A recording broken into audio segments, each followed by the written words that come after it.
Bismillahirrahmanirrahim. Assalamualaikum warahmatullahi wabarakatuh. Alhamdulillahilladzi ja'ala ash-shahra Ramadan sallallahu wa sallam lakum siyamahu wa qiyamahu. Asyhadu an la ilaha illallah wa la syarika lahu wa na'budu wa nasta'in al-malikul haqqul mubin. Wa asyhadu anna Muhammadan abduhu wa rasuluhu rahmatan lil alamin. As-sadiqul wa'adul amin. Bapak Ibu hadirin jemaah pada salat Isya rahmatullah, segala puji kita tersanjung kehadiran Allah Rabbul Jalil sehingga memberikan kita nikmat iman, nikmat kesempatan, nikmat melakukan ibadah sehingga kita bertemu pada malam hari ini, malam ke-24 dalam hitungan kita menurut Kementerian Agama. Namun ada sepihak yang mengatakan 25. Itu semua merupakan ikhtilaf yang rahmah. Maka diberikan Allah petunjuk dan hidayah untuk menjadikan yang terbaik dalam kehidupan kita. Salawat dan salam sampaikan pada junjungan kita bagi dalam Nabi Muhammad sallallahu alaihi wasallam. Mudah-mudahan kita jadi insan kamil, berjuang mempertahankan hidup bisa menjadi insan yang lebih mulia di sisi Allah. Amin ya rabbal alamin. Ayah dan bunda masih bertahan? Ayah dan bunda masih bertahan? Ya, masih bertahan. Siti Hajar dan Ismail ditinggalkan oleh Nabi Ibrahim di Makkah. Pada saat itu kondisi Makkah atau Makkah itu kering kerontang, air susah, makanan pun sulit, tumbuh-tumbuhan pun tak hidup. Satu pertanyaan yang ditanyakan Siti Hajar kepada Ibrahim, ya Aba Ibrahim, apakah engkau pergi dari Makkah ke Mesir merupakan perintah Allah? Maka jawab Aba Ibrahim hanya satu, azal, na'am, iya, ini perintah Allah. Karena itu perintah Allah, kata Siti Hajar, saat itu masih memegang anaknya, dia katakan kami bertahan. Itu pertanyaan saya lagi. Kami bertahan. Mengapa Siti Hajar dan Ismail bertahan? Air pun susah dicari, makan pun terancam. Kalau kita bertahan, kita sudah ada semua, maka sudah tersedia, bahkan lebih. Kita tidak ada dalam golongan fakir miskin. Kalau fakir satu hari dapat, satu hari habis. Miskin satu hari cari, 3 hari habis. Kita di atas itu semua rata-rata. Bersyukur kita kepada Allah, syukur. Mendekatkan diri kepada Allah, syukur. Yang menjadi pertanyaan, bertahankah kita untuk menyelesaikan ibadah Ramadan yang terbaik tahun ini? Bertahan. Kenapa? Karena kita yakin, beriman kepada Allah, kita yakin adanya kita bertuhan. Kalau tidak ada Tuhan, mungkin kita tak bertahan untuk melakukan ibadah ini. Itu pasti satu. Nah, oleh sebab itu, maka jika ingin kita mendekatkan diri taqarrub Allah, mengasah iman kita ini, maka kita harus yakin apa yang kita kerjakan, apa yang kita laksanakan merupakan perintah Allah, pasti Allah balas jazanya. Dan apa yang kita berbuat dengan rahasia Allah, pasti semua diketahui Allah. Nanti baca surah Al-Infitar. Innakum alaikum hafizin kiraman katibin ya'lamuna ma taf'alun wa innal abrara lafi na'im wa innal fujjara lafi jahim. Sesungguhnya kami telah menyiapkan penjaga. Yang penjaga itu dari kiraman katibin, yang sebelah kanan dan sebelah kiri. Mereka mengerjakan apa yang hamba atau makhluk lakukan. Dan mereka nanti akan memberikan yang terbaik kepada orang yang berbuat kebajikan berupa satu nikmat yang disebut dengan jannatul na'im. Di mana kami kita peroleh? Itulah kita peroleh ketika kita yakin bertahan dan bertuhan, maka di alam kubur kita terima itu. Oleh innal abrara lafi na'im. Jadi keimanan kita diuji coba ketika itu. Kadang-kadang gini, mohon maaf saya, gen kita gen lemah kita. Karena saya lahir 60-an. Kalau 70-an itu juga satu gen. Tapi kalau gen 2000 itu gen milenium. Sekarang gen 20 itu gennya gen Z. Gen Z. Udah di luar nalar manusia. Udah gak mampu kita menganalisis pola pikir mereka. Sehingga mereka menganggap bahwa Ramadan ini ada satu hal yang biasa, ditinggalkan pun biasa. Banyak di tempat-tempat yang terang-terangan. Saya kemana-mana kadang-kadang pakai lubing, malu kalau saya dulu. Saya pikir masih muda, pada tua. Masuk saya pintu kemarin. Itu kan di lumayan itu kalau di Jalan Teradan itu, bukan ITM dulu. Itu ada lokasi-lokasi makan. Ya, remaja-remaji kita itu nggak ada malunya lagi. Karena apa? Karena zawahirul jismil insan itu udah hilang. Mutiara dalam jiwa anak Adam itu udah hilang. Yang pertama itu haya itu, rasa malu. Padahal haya itu nisful iman. Malu itu sebagian dari iman. Hilang. Orang tuh enak aja makan minum. Taruhlah yang putrinya itu 2-3 orang, 5 orang itu taruhlah itu yang dapat langganan tiap bulan itu 2 orang 3 orang. Masa 5-5-nya? Nggak logika itu. Itu karena genjet itu mudah dipengaruhi. Dan itu yang putranya itu seperti itu juga. Nah oleh sebab itu mereka tak bisa mereka bertahan, kemungkinan mereka akan menghilangkan bertuhan. Mohon maaf ya. Mohon maaf ya. Imam berimam siapa? Nanti belajar ya. Berimam siapa imam? Kita tahu kita berimam siapa kan? Kita berimam, kita makmum berimam kepada imam. Imam berimam siapa? Ini kalau orang yang milenial paham itu jadi gadget lebih paham lagi. Nah jadi dalam meletakkan sesuatu hal untuk kita mendekatkan diri kepada Allah dalam kehidupan kita beribadah di Ramadan ini, awalnya gini. Ini saya mencari soal pola pikir. Kita itu lahir itu dalam fitrah suci. Bimaulinillahi wa ladil fitrah.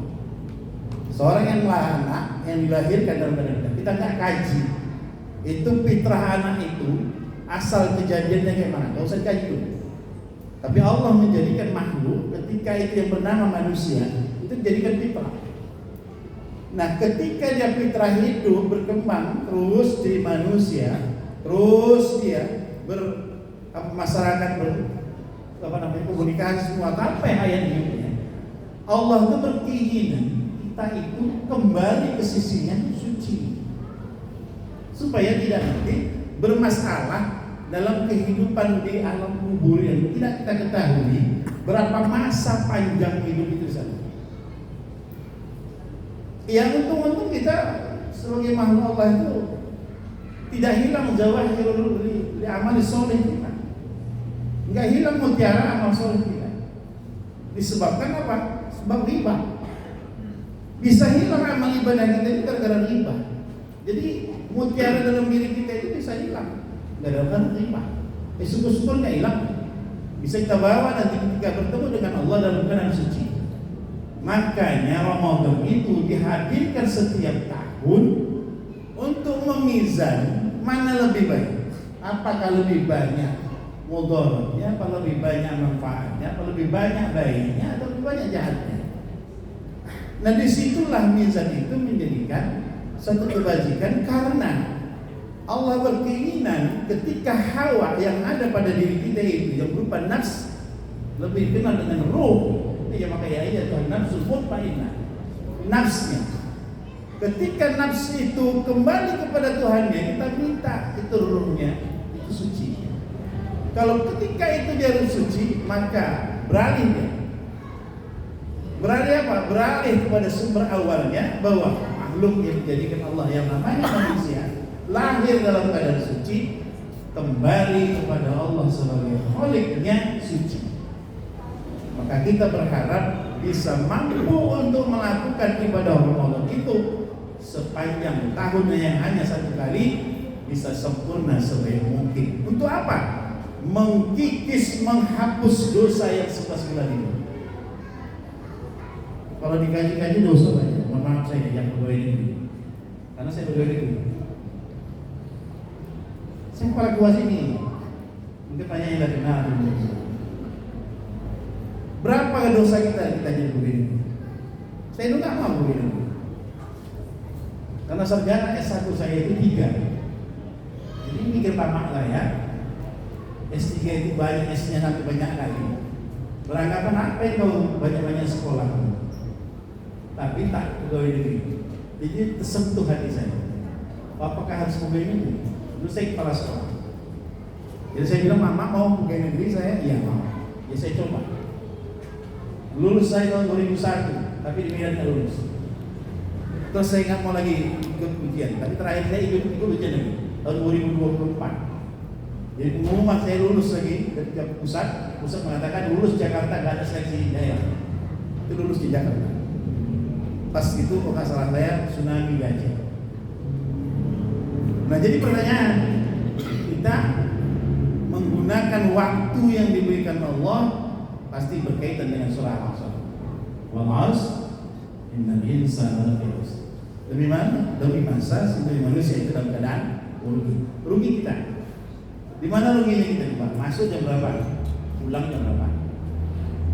Kalau sekarang ini masuk jam 8, pulang tadi Jumat jam 15.30. Saya di kantor aja. Tapi saya balik tadi lalu sebentar dari makanan, tahu-tahu macet. Ada penundangan di kantor camat, tidak sempat saya datang. Nah ini merupakan satu bagian bagi kita. Allah menciptakan Ramadan itu di dalam satu tahun sekali, merupakan satu mizan bagi kita untuk kita bisa mempertimbangkan lebih banyak amal ibadah kewajiban yang kita buat, yang bisa diatur amal keburukan yang kita buat untuk bisa dihapus ketika di bulan Ramadan. Maka Ramadan itu kita baru ta'awun lebih berlomba-lomba kita untuk berbuat kebajikan, memberi makan orang, berpuasa, bersedekah di bulan Ramadan. Tidak perlu kita jalan macam Umar bin Khattab radhiyallahu anhu.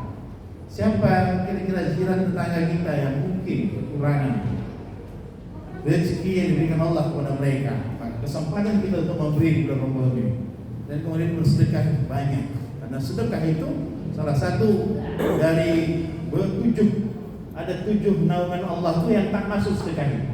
Maka sedekah itu tambahan, kata Rasulullah SAW, as-sadaqatu zil karena samsi kasyibru bikarashi.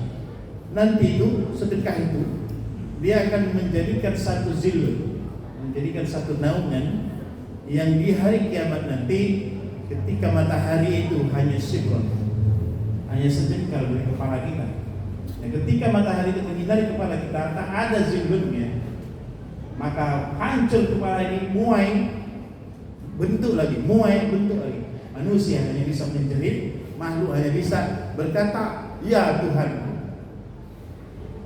hanya bisa berkata ya Tuhan. Apa yang diminta oleh hamba pada saat itu? Yang diminta hamba pada saat itu adalah penyesalan. Ya Allah, bagaimana penyesalan ini? Nanti baca surah As-Sajdah. Lau tara izil mujrimuna nakisu ru'usihim inda rabbihim. Andaikan kata Allah itu memperlihatkan kepada kita orang-orang yang dia berdosa kepada Allah, mendekatkan dirinya, mendekatkan kepalanya ke sisi Tuhan ini, memohon bahasa kita dengan berdoa mereka, Rabbana absarna farjidna na'mal shalihan inna muqinun. Ya Tuhan kami melihat apa yang telah Kau berikan kepada kami berupa ganjaran.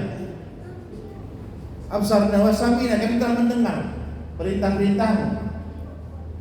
Yang bahayanya farjidna, ya Allah, kembalikan kami ke asalnya. Kemana? Ke dunia lagi. Ngapain dikembalikan ke dunia? Na'mal shalihan inna muqinun. Kami mau beramal soleh, dan kami yakin apa yang Kau sampaikan merupakan satu ketetapan bagi kami untuk meningkatkan keimanan kami. Pertanyaannya satu, mungkinkah orang yang sudah mati kembali lagi ke muka bumi? Kalau aneh orang kita Orang dia enak di sana nggak pulang lagi lagi. Itu anekdot. Padahal tidak. Padahal mereka yang terlebih dahulu masuk ke alam kubur, bukan saya tidak katakan alam barzakh. Ketika mereka masuk alam kubur, mereka minta kembali lagi ke muka bumi. Maka Allah bertanya, apa yang ditanyakan oleh Allah kepada mereka? Ngapain kau mau kembali ke bumi? Dia bilang, aku punya harta ya Allah. Aku punya mobil, aku punya rumah bertingkat, aku punya tanah sekian, aku punya emas yang selama ini gak pernah bayar zakatnya.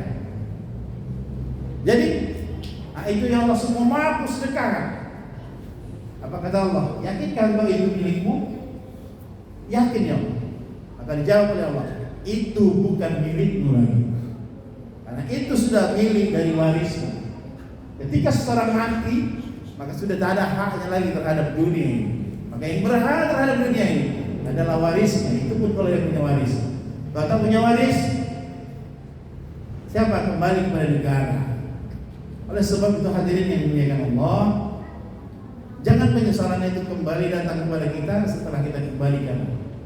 Jadi maka dengan itu perbaiki bagi kita supaya kita nanti dalam kubur ditunjukkan Allah Rabbul Miryadil Jannatin Na'im.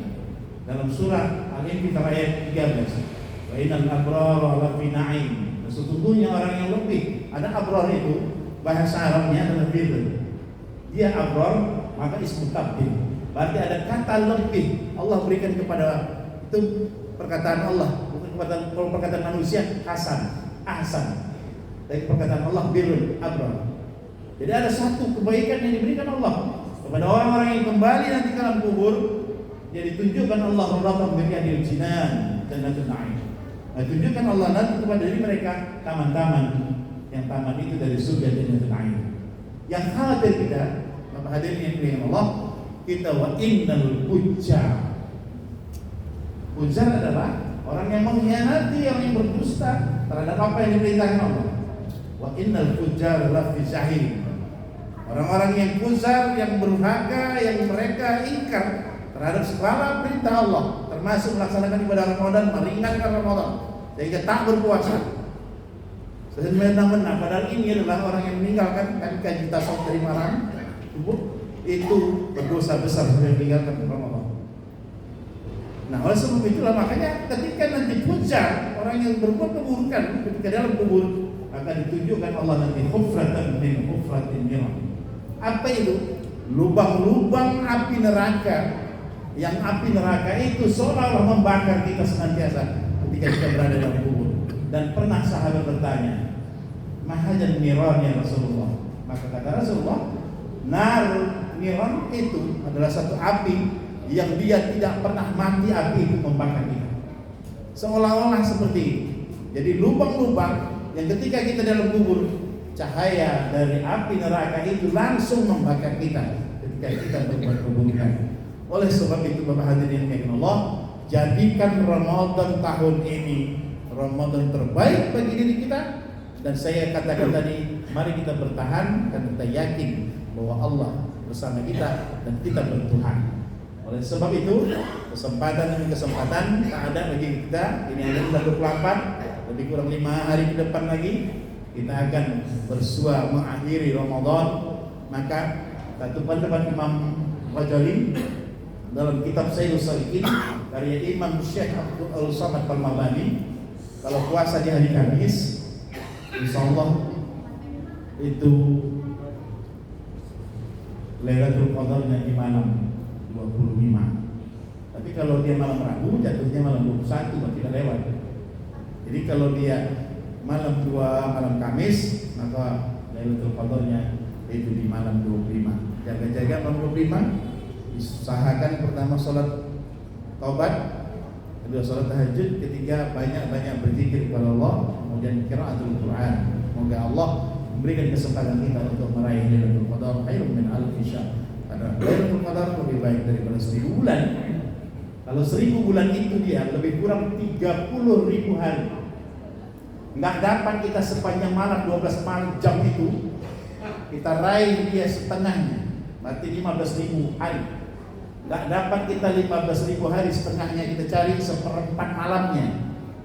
Berapa? 7.500 harinya.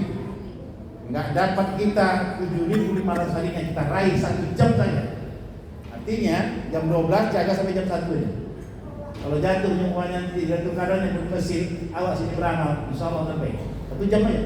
1 jam berarti kita dapat 2.500 hari keampunan Allah ketika kita berada dan berjalan di padang mahsyar, yang 1 hari pada mahsyar 1000 tahun namanya. Jadi kalau dia 2.500, maka ada keampunan Allah terhadap hidup kita. Saya kira itu saja yang bisa sampaikan. Menurut saya panjang kali Pak Najir, PKM. Lebih dan kurang mohon dimaafkan. Yang baik datangnya dari saya, yang buruk datangnya, yang baik datangnya dari Allah, yang buruk datangnya dari saya. Allah muwaffiq ila aqwamit thoriq. Sallallahu alaihi warahmatullahi wabarakatuh. Waalaikumsalam.